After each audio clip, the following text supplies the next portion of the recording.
L'expression wolof joxe bopp rot ci làmmiñ appliquée à toute structure a pour conséquence immédiate d'en faire un géant aux pieds d'argile. Cela ne devrait aucunement être le sort réservé aux ordres professionnels de notre si respecté pays, le Sénégal. L'ONCDS ignore la quintessence finale de ce projet de loi relatif à l'exercice dentaire, en passe d'être adopté par l'Assemblée nationale. C'est pourquoi l'ONCDS vient porter à l'attention de l'ensemble de la nation ce fait qui, loin d'être isolé, nous porte à croire que le spectre de la boulimie de pouvoir persiste dans ce démembrement de l'État.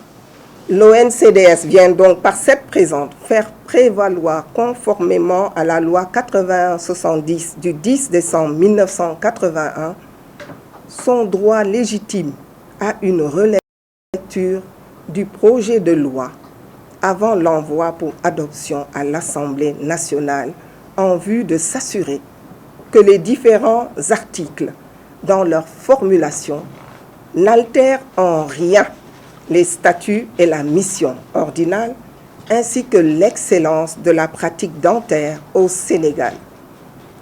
Car le meilleur des stylistes ne saurait apprêter un vêtement sans prendre au préalable les mesures et suggestions du bénéficiaire. Certains fins ciseaux n'excellent-ils d'ailleurs pas dans le sur-mesure?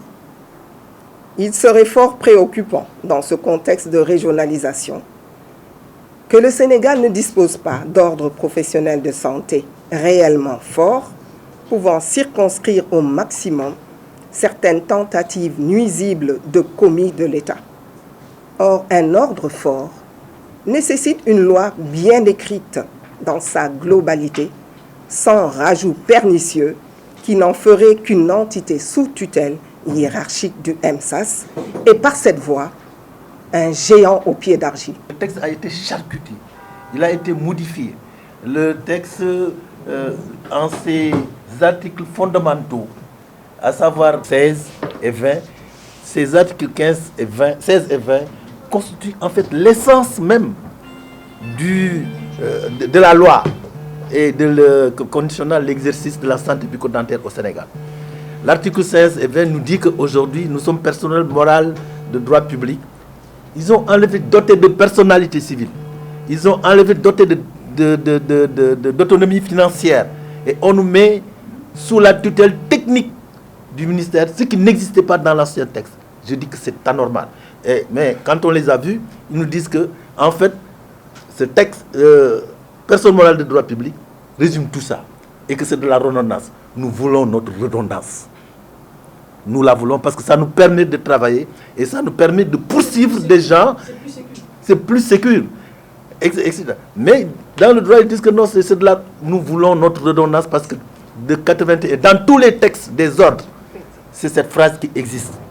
Pourquoi nous la coupe-t-on? Pourquoi nous la change-t-on? Qu'est-ce qu'il y a comme dessin derrière ces charcutages? Hein? Ça veut dire que simplement on veut dompter les ordres, faire en sorte que les ordres n'aient plus de pouvoir. Et si on a des ordres qui n'ont pas de pouvoir, mais à quoi nous servons? Nous ne pouvons pas lutter contre l'exercice illégal sans passer par le ministère.